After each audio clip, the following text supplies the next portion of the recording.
He found the baby on the doorstep, but his mother said, "We don't take that kind." So the boy hid the baby. Subscribe and write in the comments where you're watching from.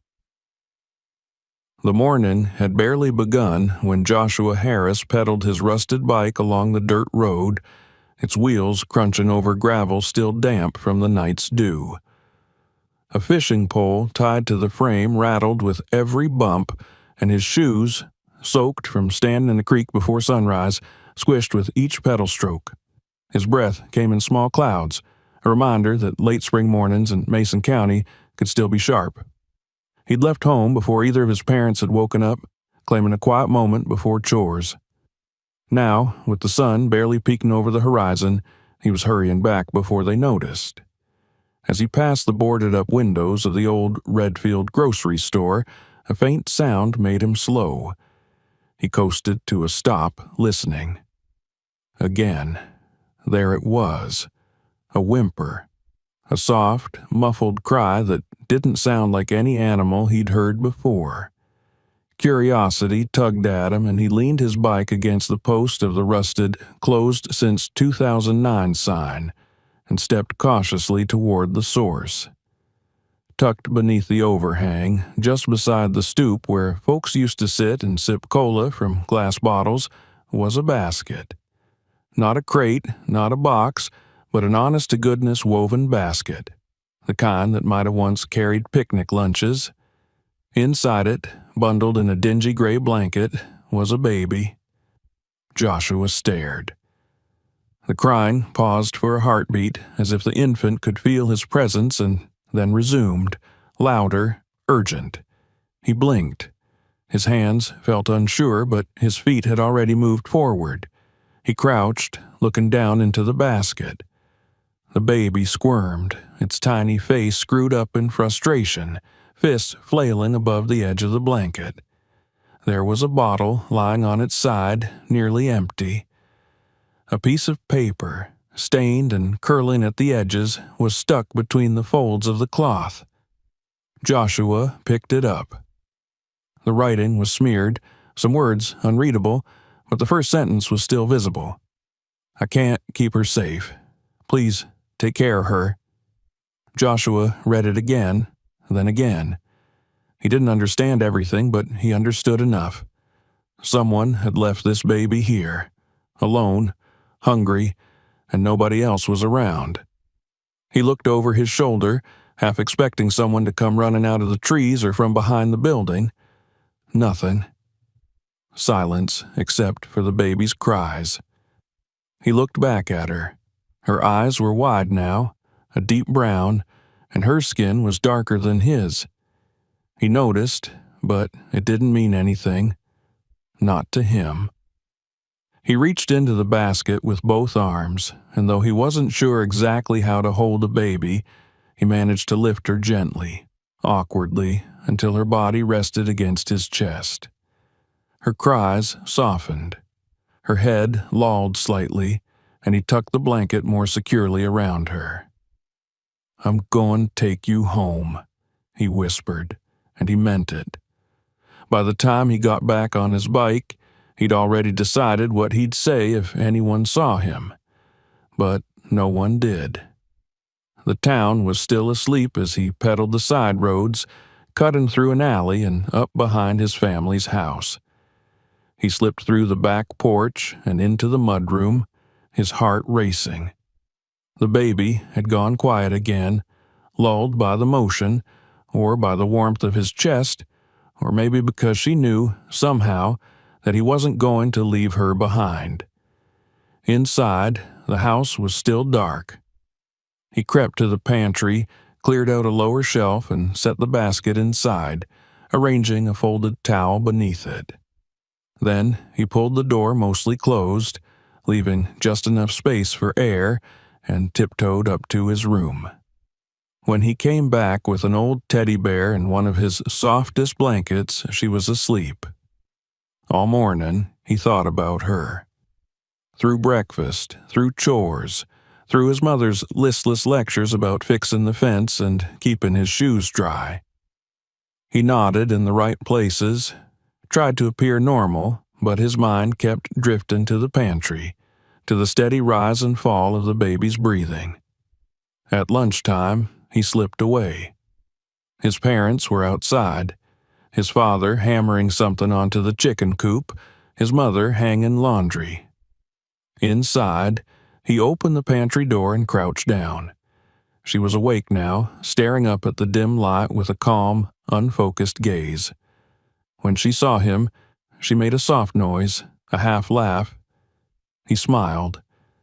He gave her the bottle, now filled with warmed milk, not knowing if that was okay or not, but it seemed better than nothing. She drank greedily, and his chest filled with something he couldn't name. By evening, he had made a decision. He wouldn't tell anyone. Not yet. Not until he was sure she'd be safe. He had no plan, but that didn't matter. She was his now, at least for a little while. That night, everything changed. He was nearly asleep, the warm hush of the spring air filtering through the window, when he heard the cry. Not loud, but sharp, instinctive. His eyes snapped open. He sat up, listening. His door creaked slightly as he opened it. The hallway was dark. He moved quickly down the stairs, past the living room to the pantry. She was hungry again. He picked her up, cooed something meaningless, held her close, and rocked from foot to foot. The motion worked. Her cries faded into hiccups. He fed her again, and she fell asleep in his arms. But he wasn't fast enough. "Joshua?" The light clicked on. His mother's voice was stiff with sleep, but there was an edge to it. She stood in the doorway, staring. For a second, the whole house froze. Her eyes dropped to the baby in his arms. She took one step forward. What's that?" He opened his mouth, but no sound came. A second later, his father appeared behind her. His face went hard.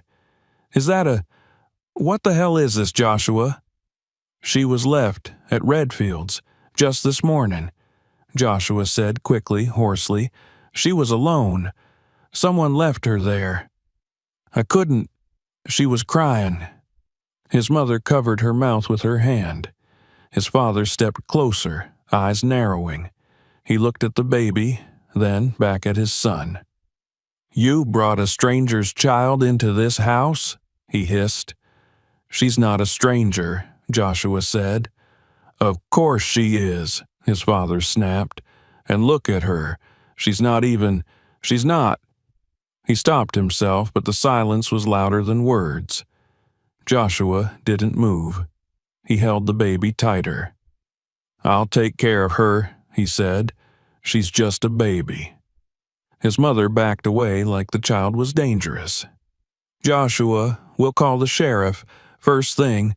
We can't just keep someone else's baby, especially not." His father's mouth tightened. "You'll take her out tonight." "What?" "You heard me," he said. "Wrap her up. Take her back. Leave her at the canal bridge. Someone'll find her in the morning." Joshua's chest tightened. "You want me to leave her by the water?" "She's not our problem." "She's not trash," Joshua said, his voice low. His father stepped forward. "You want me to do it for you?" "No." The baby stirred and whimpered. Joshua turned away, clutching her close. His mother sobbed softly behind them. "You have 1 hour," his father said. "Don't make me come looking." They left him alone, standing in the kitchen, the baby warm against his chest, and for the first time, Joshua felt like he truly understood what being alone meant. He stared at the clock. 1 hour.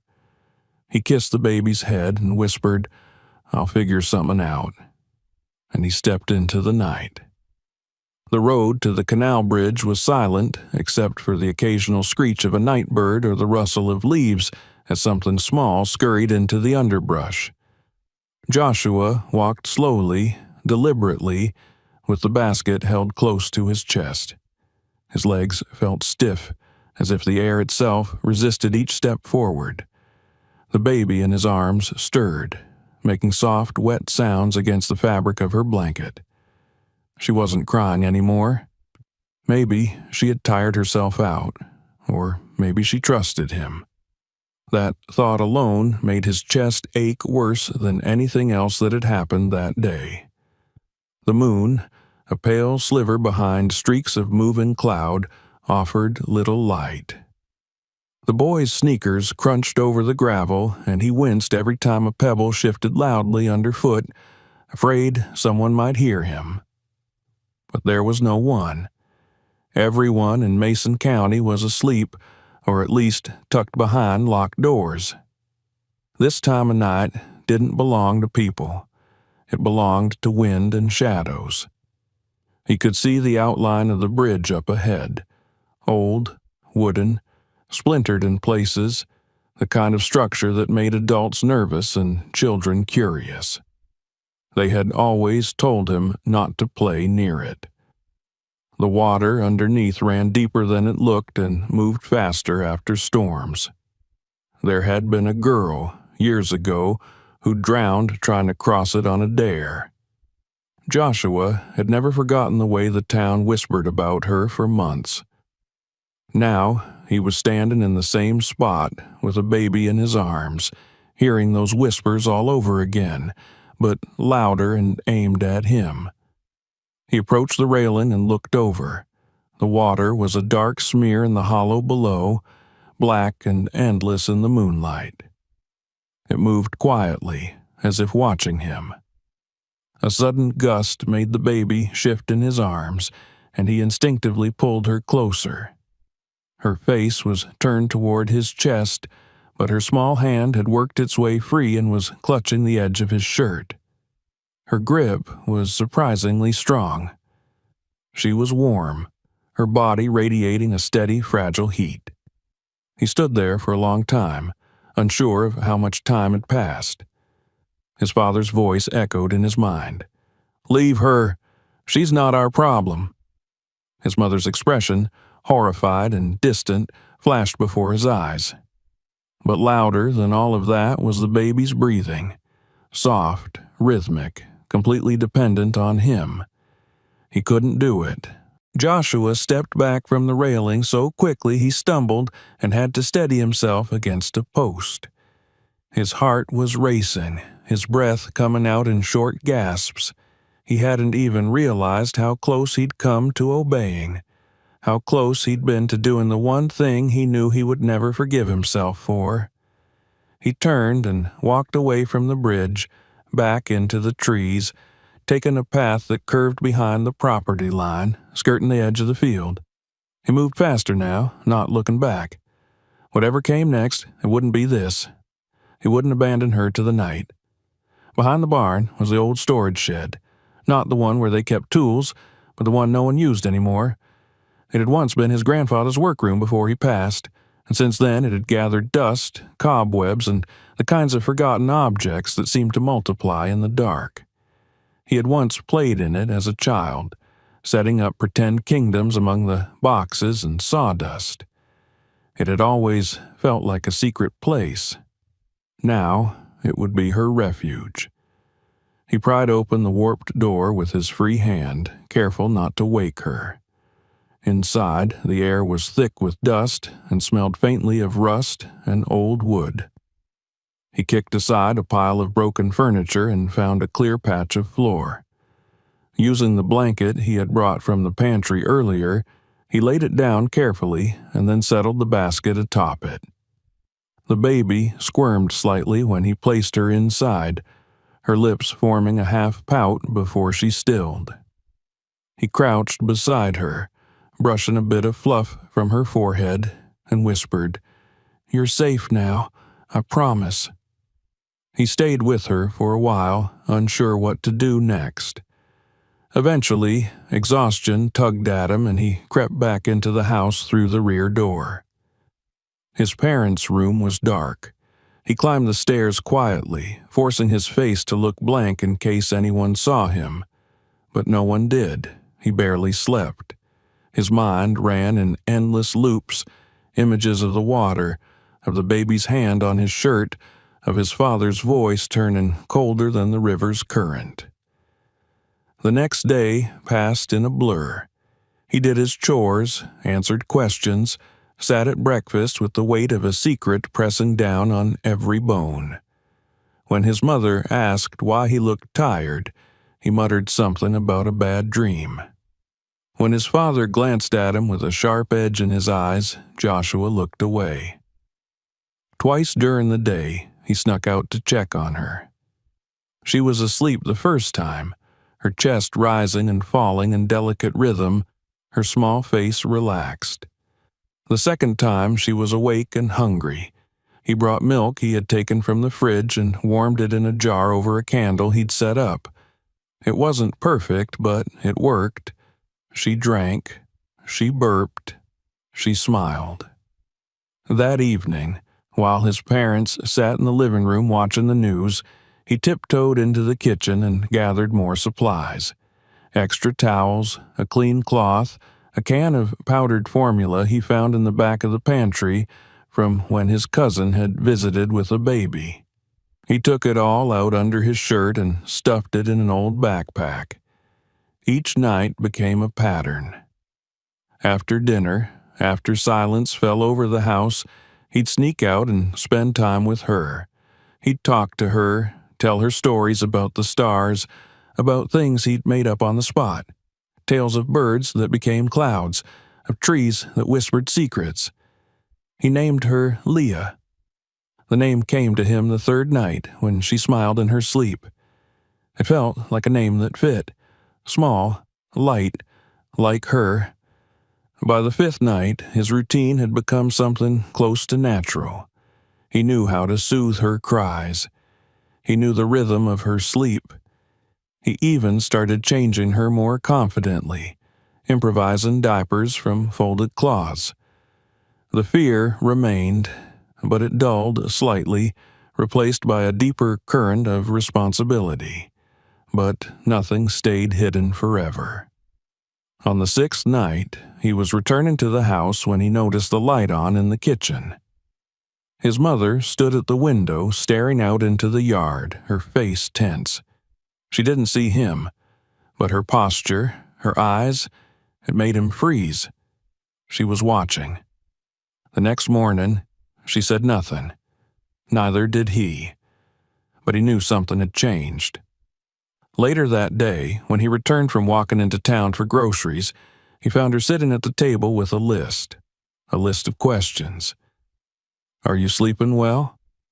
Have you heard anything outside at night? Are you feeling sick?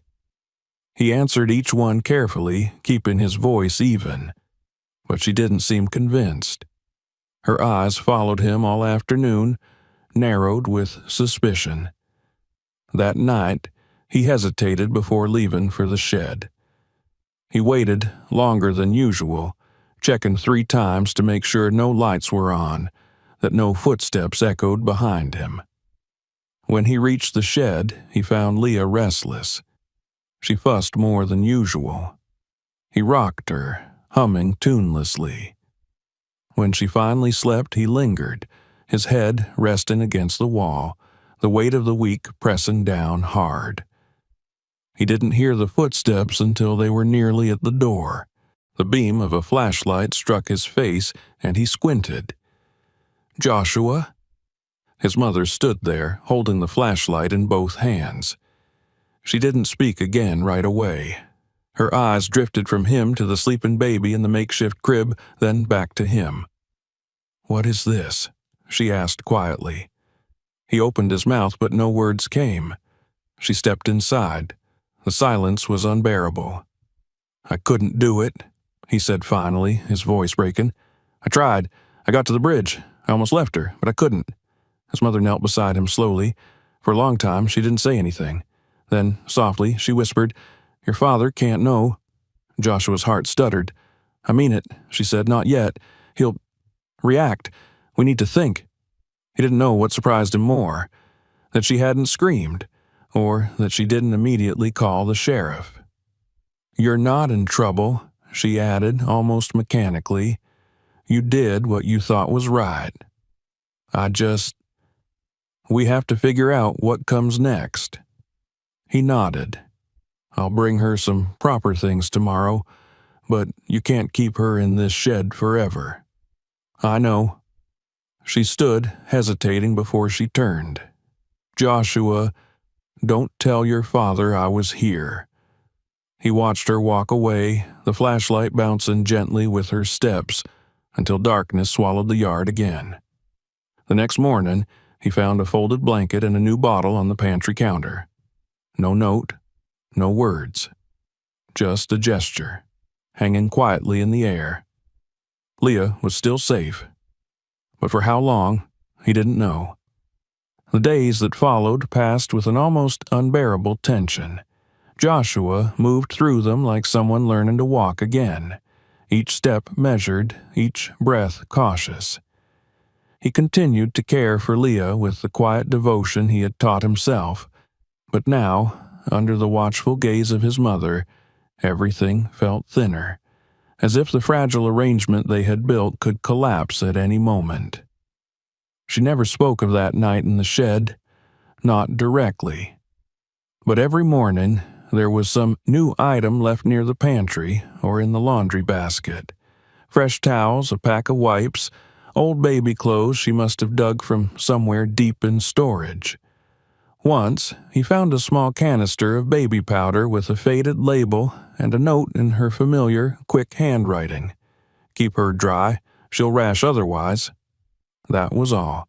No acknowledgement, no apology, no explanation, just silent participation. His father remained unaware, or so it seemed. John Harris went about his routines with the same rigidity that defined him. Fence repairs, haystacking, tractor checks. But something in his posture had sharpened. He was quicker to anger, slower to speak, and often lingered by the windows or stood too long staring into the fields. Joshua knew he was suspicious. The man never let a lie sit comfortably under his roof. It was on a Thursday that the balance tipped. Joshua had returned from school later than usual, delayed by a flat tire and the long walk home. The sky threatened rain, and thunder grumbled faintly in the distance. As he entered the kitchen, damp and exhausted, he found his mother at the sink, scrubbing a pot with unnecessary force. She didn't look up. "He knows," she said simply. Joshua froze. The grocery bag in his hands slid slightly. "I didn't say anything, but he's been listening, watching." He felt a wave of cold rush through him. "What do you mean?" "He followed you last night. To the shed. He saw you come out." The silence between them thickened. "He hasn't said anything yet," she added, "but he will, and when he does, I don't know what he'll do." Joshua's legs carried him backward until he reached a chair and sat heavily. "I need to move her," he whispered. "Where?" his mother asked, not cruelly, but with a hopeless sort of curiosity. "There's nowhere. I'll figure it out." She said nothing more. That evening, she laid dinner out quietly, her face pale and withdrawn. John ate in near silence, chewing slowly, eyes flicking to his son more than once. Joshua tried not to meet them, tried to appear calm, normal. After dark, he crept out again, but this time he went not to the shed but to the far corner of the property, an old animal shelter that hadn't been used in years. It was mostly empty now, just dirt and broken boards, but it was dry and deeper into the trees, more hidden. He spent hours cleaning it up by flashlight. He swept the corners, cleared the debris, patched a broken panel with a sheet of metal he found behind the barn. He made a bed out of stacked hay bales, covered them with blankets, and lined the walls with spare towels for insulation. By the time he was done, his hands were blistered and his shirt clung to him with sweat. The next night, he moved Leah. She was heavier now, growing fast, but she still curled into his chest with the same trust, the same warmth that had melted his fear that first night. He carried her across the yard, pausing every few steps to listen for the sound of footsteps, a creaking door, his father's voice. The new space was better, bigger, safer. He set her down gently, arranged her things, and sat beside her as she drifted back to sleep. The sound of rain tapping against the roof lulled him. For the first time in days, he felt like he could breathe. He didn't know that someone else had already begun to ask questions. It started with Mrs. Langley at the corner store. She told her husband she'd seen a baby bottle in Joshua's backpack. Then it was Mr. Rowe at the gas station who noticed a boy buying wipes and formula with loose change. Word trickled through the small town as word always did in places like Mason County, quiet, slow, dangerous. By the weekend, the neighbors were whispering. Joshua heard snippets at the diner, at the gas pump, even in church. Strange things happening at the Harris place. That boy's been sneaking around. Heard someone crying late at night out near their shed. The weight of it all was beginning to crush him. He tried to talk to his mother again, to plead with her to speak to his father, to help him find a better solution, but she only shook her head. It's gone too far, Joshua. He won't listen. Not now. That night, he returned to the shelter and found Leah feverish and restless. Panic clawed at him as he cradled her. Her skin felt too warm, her cries more frantic than usual. He wrapped her in an extra blanket and sat holding her through the night, whispering to her, wiping her forehead, trying not to cry. In the early morning, just before sunrise, he made a decision. He would go into town. He would find help. He couldn't go to the hospital, not without questions, but he remembered the clinic on Rose Street, where his mother used to take him for school checkups. It opened early. Maybe someone there would help him without calling the police. He tucked Leah into the basket again, dressed her in the cleanest clothes he had, and waited until the light crept across the barn roof. Then he slipped through the back gate and onto the path that led to the road. The town was just beginning to stir when he arrived. He kept his head down, the basket cradled in both arms. No one stopped him.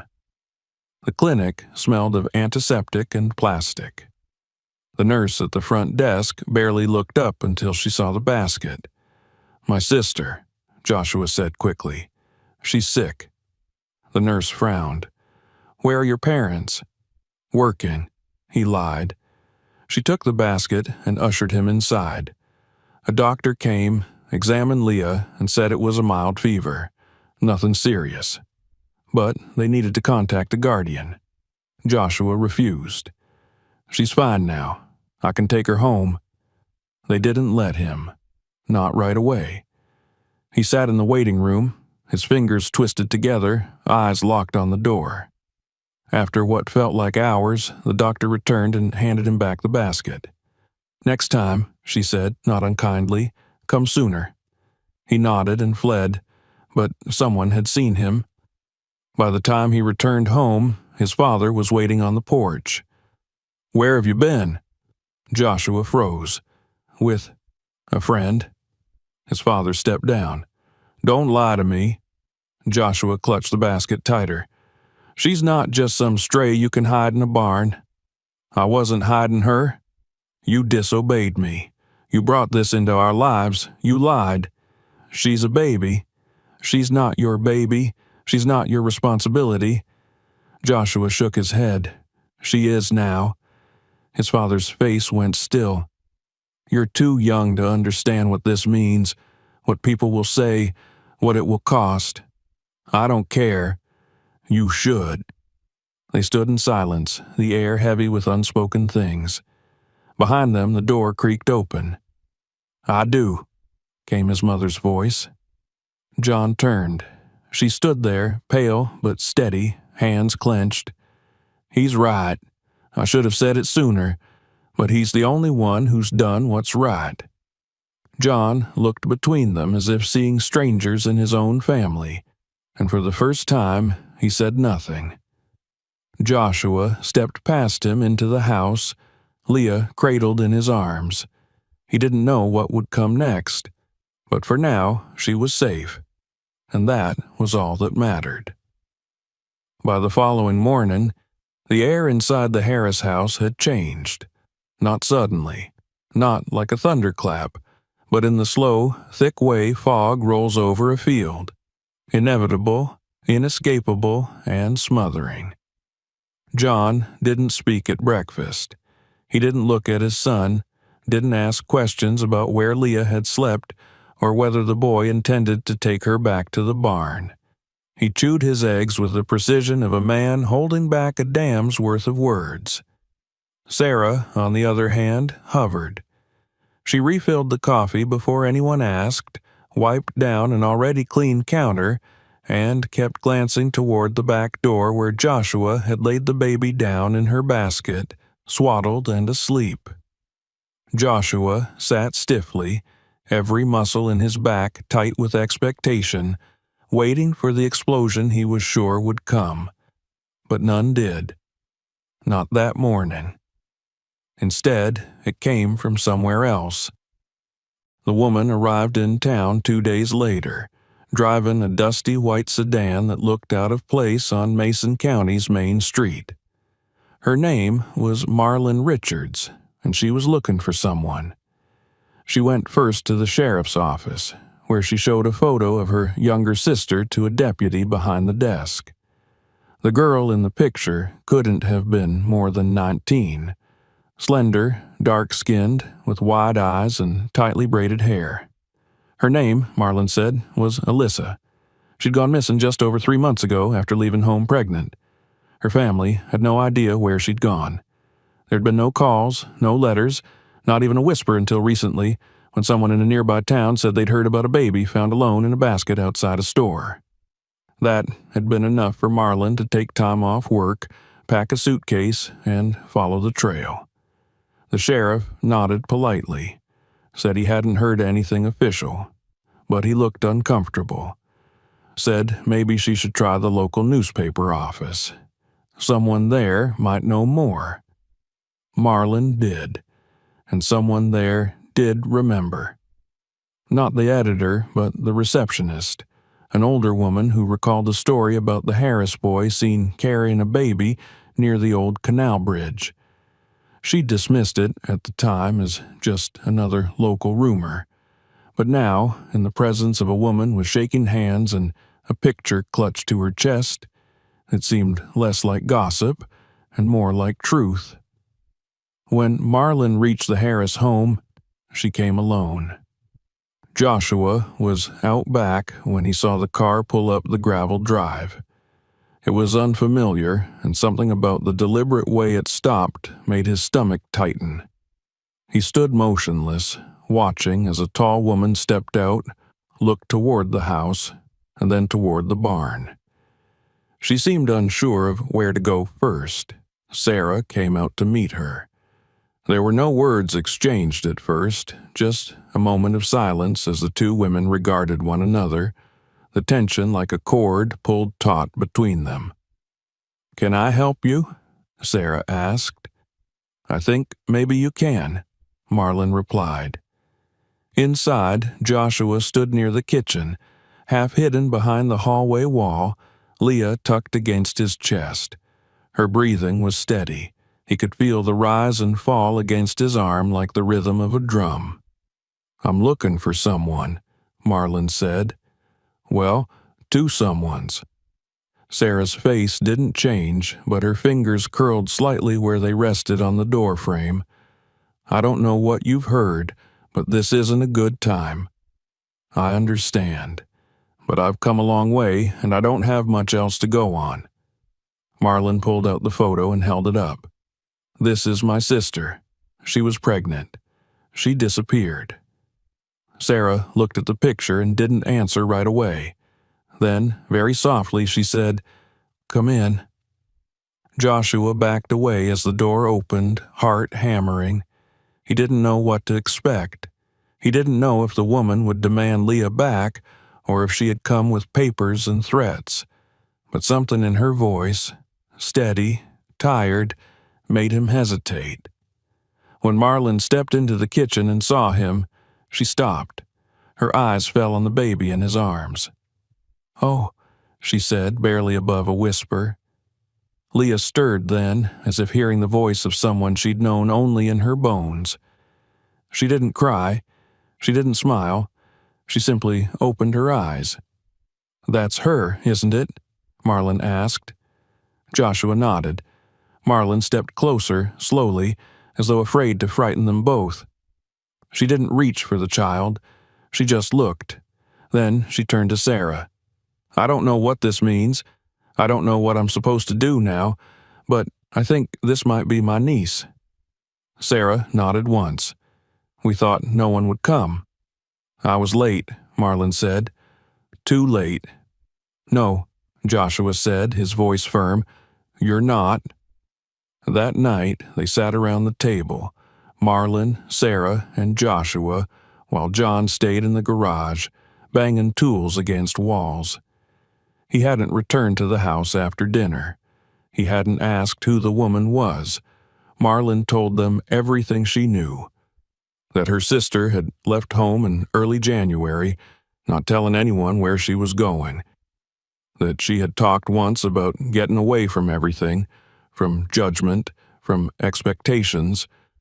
That she was scared to raise a child alone.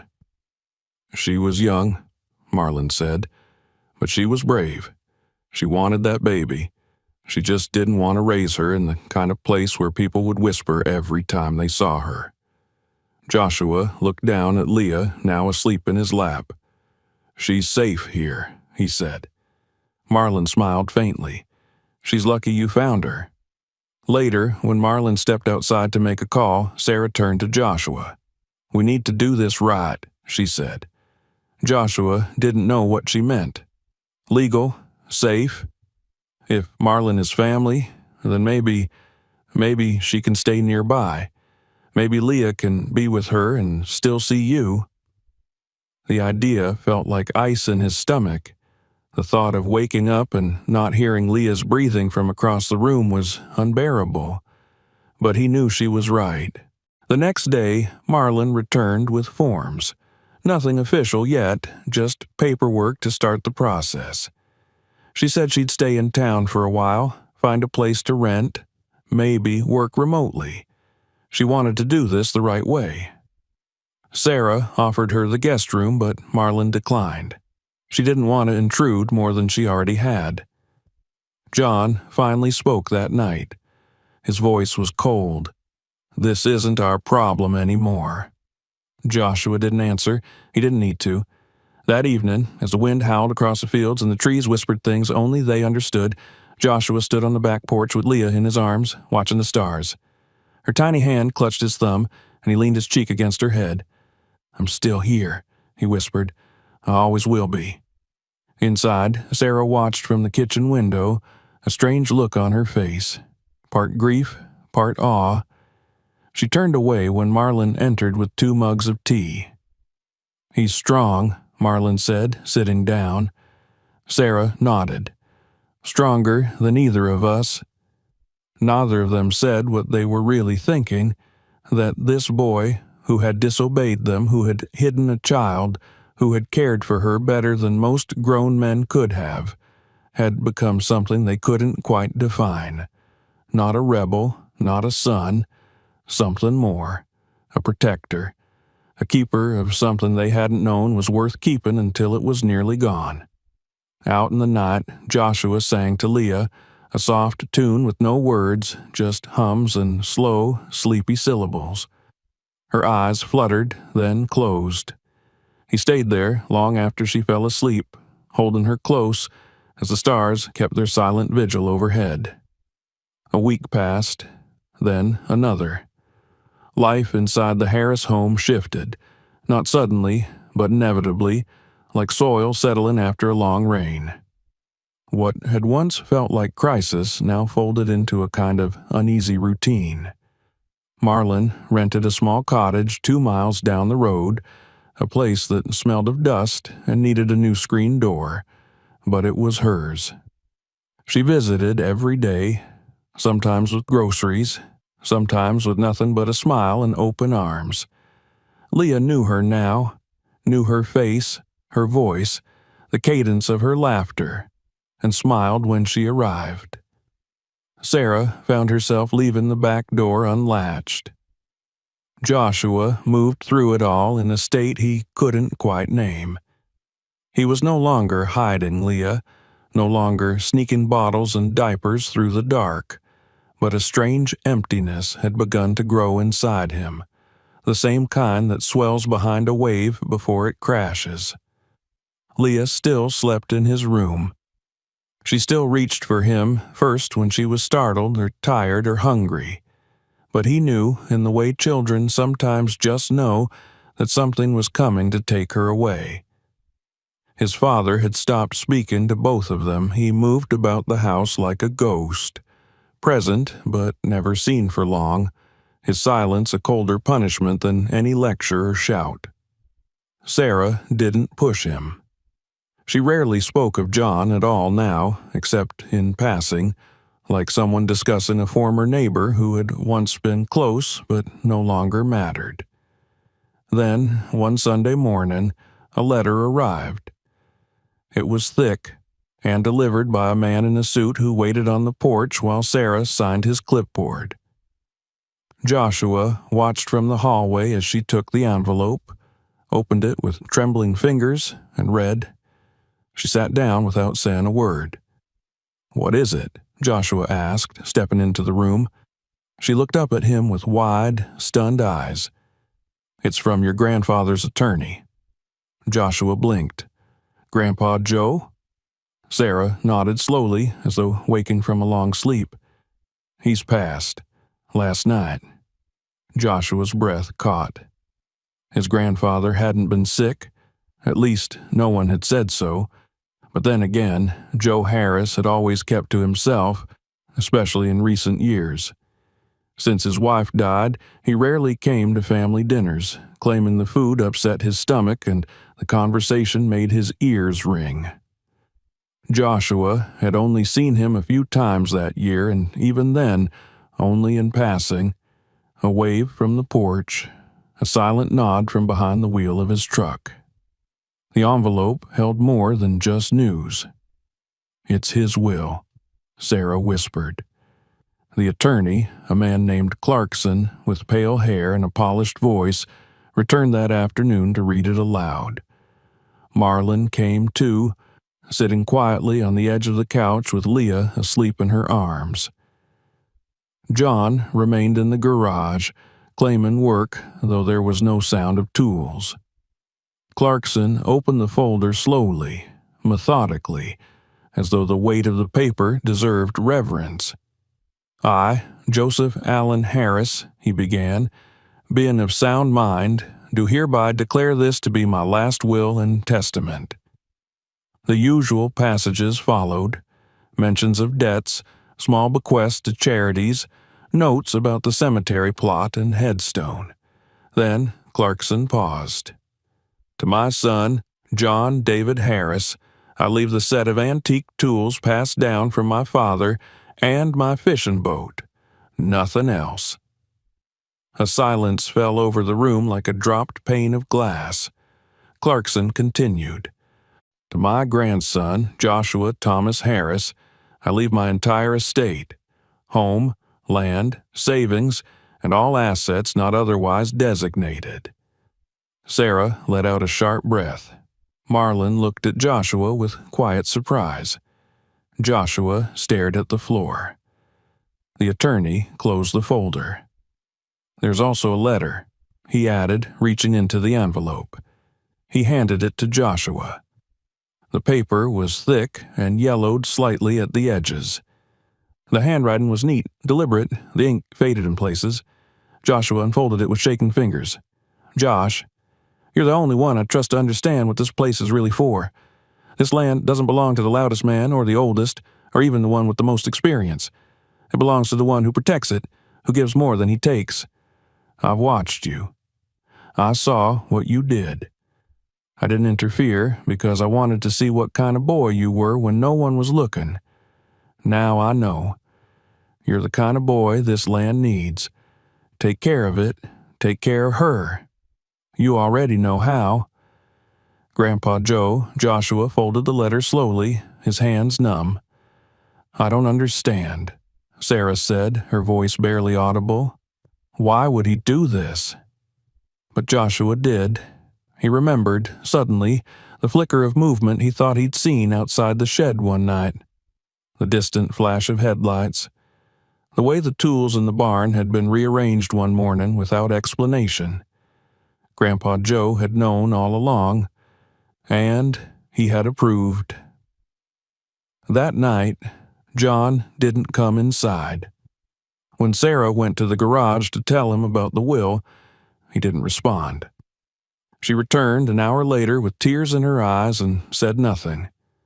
The next morning, he was gone. His truck, his clothes, the framed photo of his own father, vanished. No note. Just a silence so vast it felt like a second death. Sarah didn't weep. She didn't shout or call or beg. She simply stood at the kitchen sink, washing a single glass over and over until Joshua gently took it from her hand. The days that followed were slow and quiet. The fields remained, the fences held, the work was the same, only the shape of the family had changed. Then the results of the DNA test came. Marlin brought the envelope herself, delivered by courier. She opened it on the porch, her hands steady even as her breath caught. Leah was hers, her niece. Joshua had known before the papers said so. He saw it in the tilt of her chin, in the softness of her eyes, in the way she clutched Marlin's finger with the same quiet fierceness she had once used to cling to his shirt. That night they sat together under the stars, Joshua, Sarah, and Marlin, while Leah slept between them in a portable crib. No one said what they were all thinking. That soon the next change would come. Leah would go to live with Marlin. Not far, just down the road, but far enough. "She belongs with her family," Sarah said, her voice gentle. Joshua didn't answer. "She'll always know who you are," Marlin added. "She'll grow up hearing about what you did, how you saved her." He nodded, but inside, a piece of him cracked. The next morning, Sarah found him outside with a hammer and nails, boarding up the old shed behind the barn. He said nothing, just kept working, sweat running down his back, the sound of each strike echoing across the fields. Marlin watched from a distance, holding Leah close. That afternoon, as the sun dipped low, Joshua brought her a blanket he had sewn himself. Crooked stitches, mismatched colors, but warm and soft. He laid it over her gently. "Don't forget me," he whispered. She looked up at him with a wide, gummy grin and reached for his nose. "I won't forget you." Sarah stood in the doorway and didn't move. Later, when the house was quiet, Joshua opened his grandfather's letter again and read it slowly. He traced the words with his finger. Then he folded it, placed it back in the envelope, and tucked it inside the old Bible on the bookshelf, next to the only photo he had of himself and Leah, taken by Marlin the day they'd all gone walking in the orchard. He didn't cry, not then, but that night, when the wind howled and the house groaned around him, he curled into the bed where Leah had once slept and wept quietly into her favorite blanket. Not because she was gone, but because, for the first time, he understood what it meant to let something go while still holding it with your whole heart. The days following Leah's official move into Marlin's cottage settled into a rhythm that felt both new and unbearably quiet. Joshua continued his chores, tended the land his grandfather had left him, and woke each morning to a silence that echoed across the fields like an unanswered question. The house now absent of Leah's cries and coos, felt hollow despite the sun that still streamed through the kitchen window, and despite the smell of fresh bread Sarah continued to bake every Thursday as if on autopilot. It was not grief that filled the house. It was something stranger, more complex. It was the echo of change that no one had quite known how to brace for. John's absence had become permanent in the most casual and cruel way.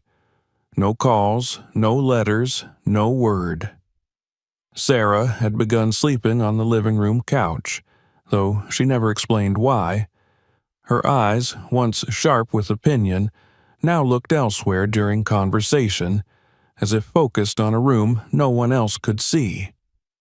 She spoke less, and when she did, her voice carried a softness Joshua didn't recognize, as if each sentence cost her something.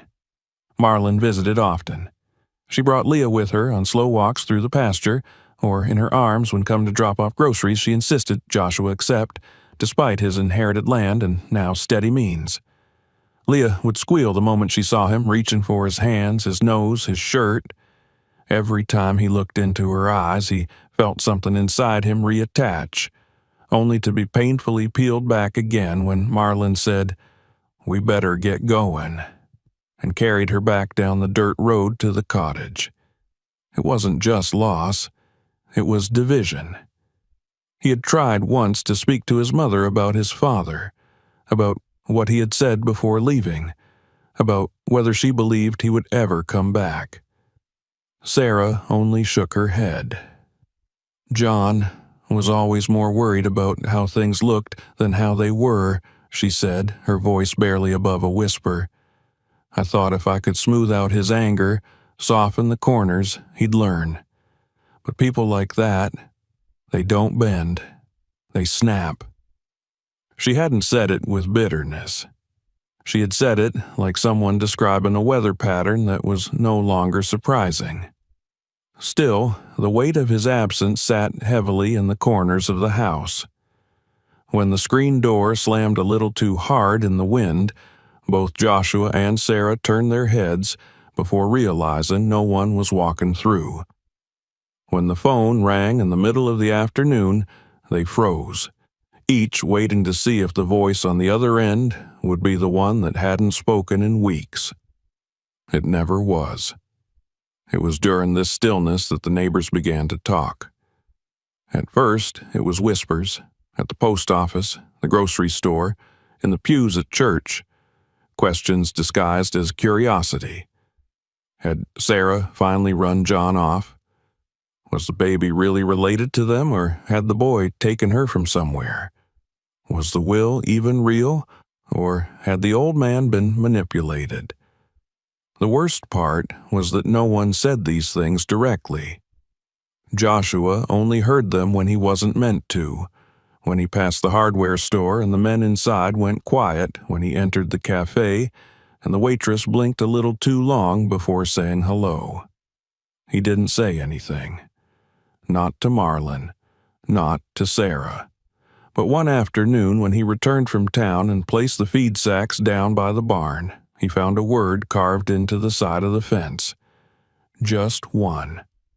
Liar. He stared at it for a long time. Then he picked up a hammer and a plank and covered it. He didn't mention it at dinner. That night he dreamed of Leah running through a field toward him, her laugh echoing in the air, only for her to vanish just before she reached his arms. The next morning, he found Sarah sitting on the porch with a mug of tea, wrapped in an old quilt that had belonged to her mother. Her eyes were distant, but when she looked at him, there was a question behind them. "Do you think I failed you?" she asked. Joshua sat down beside her. "No." "I do," she said after a long pause. "I think I let your father make me someone I didn't recognize. I thought if I played along long enough, if I stayed quiet, things would settle into place. But they didn't. I watched myself harden every time someone who didn't look like us walked into a room. I pretended it was just the way things were. You..." Her voice cracked slightly. "You didn't pretend. You just acted. You saved her, and you saved me from myself." Joshua didn't know what to say, so he reached out and took her hand. "I never really saw her," Sarah continued, her eyes distant. "Not the way you did. Not as a baby who needed help. I saw her as a problem, something to hide, and now I can't stop seeing her." She looked over at him and smiled through tears. "She looks for you, you know. Every time I visit Marlon, her head's on a swivel until she sees you." Joshua nodded. "She does the same when I'm there. She's got your stubbornness. She's got your laugh." Sarah blinked, then let out a small, wet laugh of her own. "You really think so?" Joshua smiled. "Yeah." They sat in silence for a while. That evening, Sarah packed a box of her husband's old clothes and placed it by the door.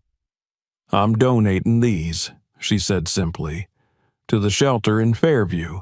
There's no one left to wear them." The gesture was not angry. It was final. The next day, Marlon stopped by with a flyer in hand. It was for a local fair, a fall harvest event that raised funds for the community garden. There would be music, games, and pie contests. She held up the flyer with a hopeful smile. "I thought it might be good for Leah. Good for you, too." Joshua looked at it. He could already imagine the faces they'd see there. The same people who had watched him grow up. The same people who now crossed the street when they saw him coming. "I don't think they want me there." Marlon stepped closer. "Then that's exactly why you should go." He stared at the flyer. "What if they say something?" Marlon shrugged. "Then you say something back, or you hold your head up and say nothing. Either way, you show them that you're not ashamed." The next Saturday, they went. Joshua wore his cleanest shirt, the one his grandfather had given him on his 13th birthday. Marlon dressed Leah in a soft yellow dress with a sunflower stitched across the front. Sarah wore lipstick for the first time in weeks and a pair of earrings she hadn't touched since her wedding day. They walked through the fair together. At first, the stares were sharp. Conversations dipped as they passed, but slowly, tentatively, a few people nodded. One woman offered Leah a balloon. A retired teacher patted Joshua on the back. The church organist offered Sarah a plate of cookies and didn't pull her hand away when their fingers touched.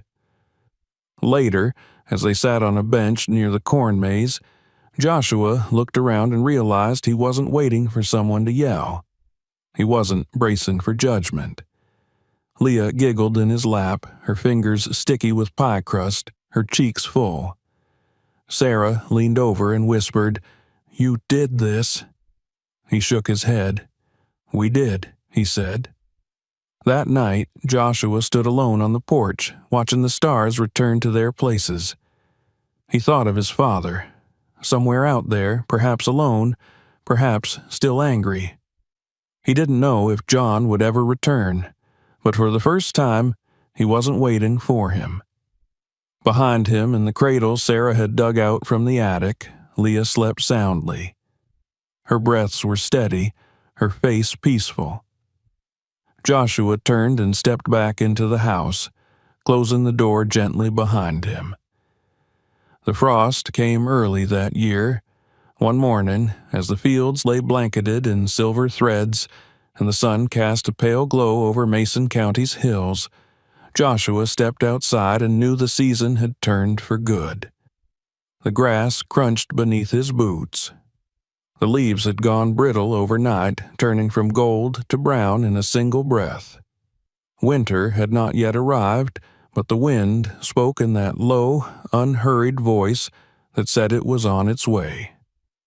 Everything had changed in the months since Leah first came into his life.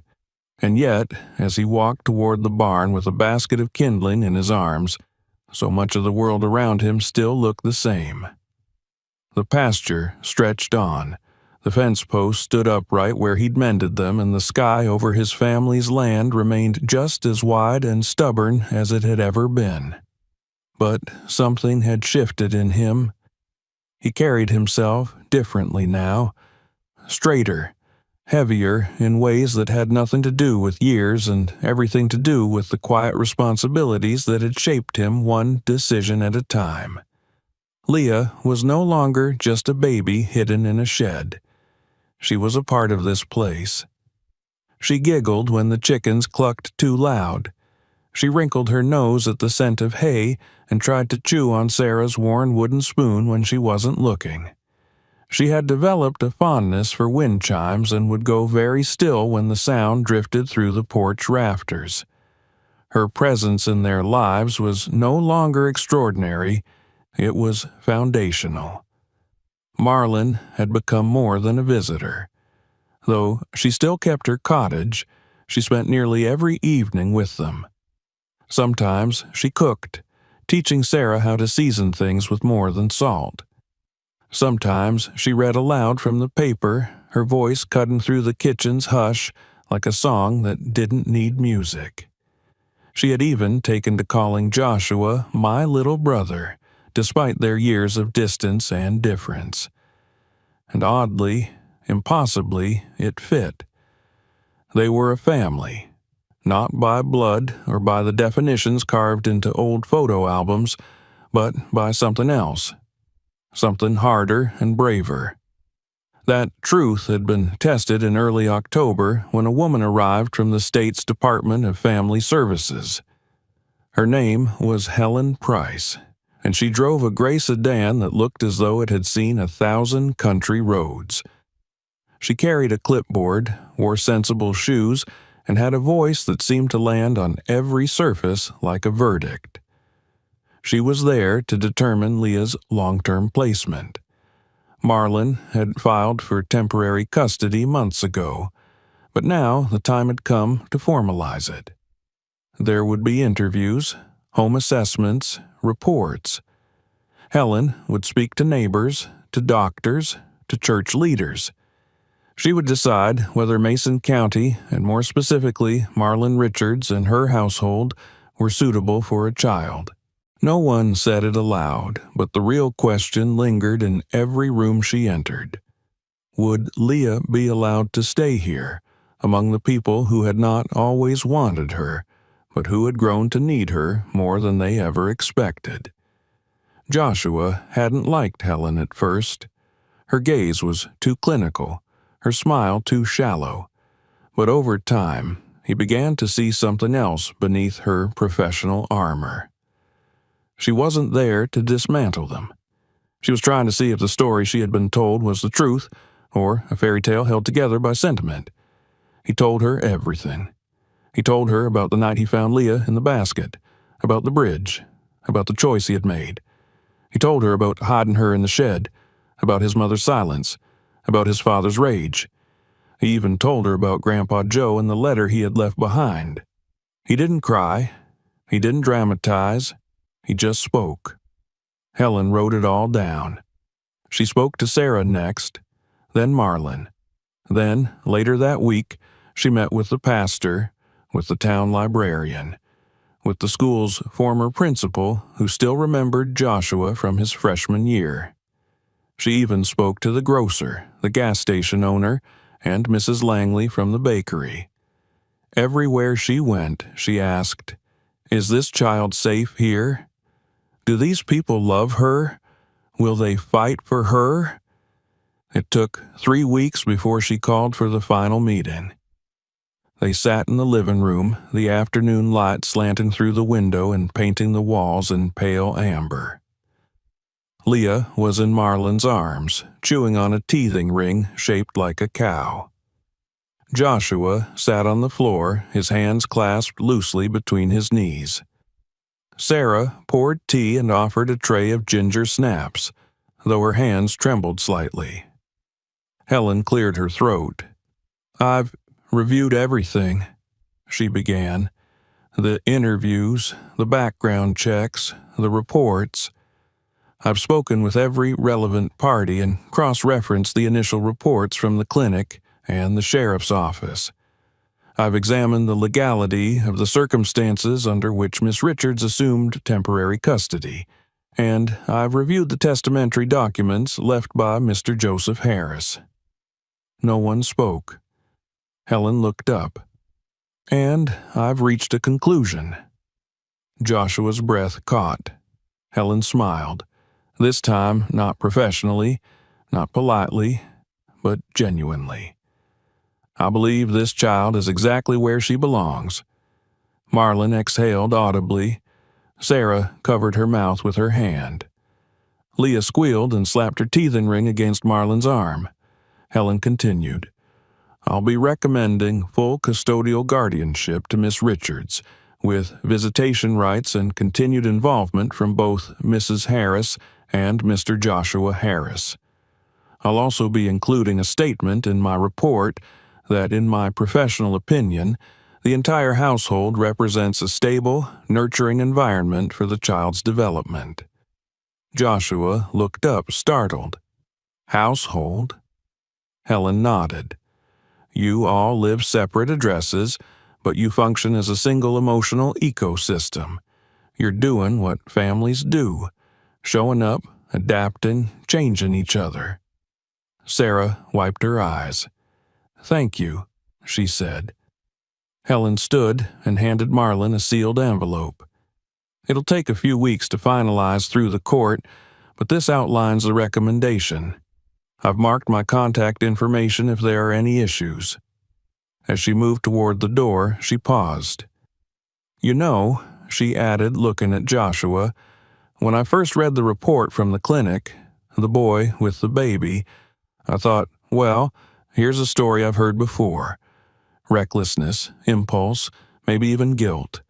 But then I met you, and I saw something else. Not a mistake, not a rescue, a beginning. She left without waiting for a reply. That night, they lit a fire in the fireplace even though it wasn't especially cold. Marlon roasted marshmallows in the living room using a bent coat hanger. Sarah sang along to an old record, her voice cracking in all the wrong places. Joshua sat cross-legged near the hearth with Leah perched in his lap, her sticky fingers tangled in his hair. There was laughter. There was warmth. And when Joshua went to bed, he found something folded beneath his pillow, a note in Sarah's handwriting. We don't always get to choose what changes us, but we do get to choose what we become afterward. I'm proud of who you became. It was unsigned. The first snow came a week later. It dusted the ground in the quiet hours of the morning, soft and slow, like someone tucking in the world for sleep. Joshua stood at the window, watching as it blanketed the roof of the barn, the fence post, the oak tree by the gate where he had once stood with a baby in his arms, unsure of everything. Now he was sure of this. Whatever happened next, wherever life led them, they would face it not as fractured pieces, but as something whole. A boy, a woman, a sister, a child, not tied by blood, but by choice, by love, and by the promise that no one, no matter how small or different or inconvenient, would ever be left behind again. If this story moved you, make sure to subscribe so you don't miss what's coming next. Share this video with someone who needs to hear it, and let us know in the comments where you're watching from. More powerful stories are just one click away.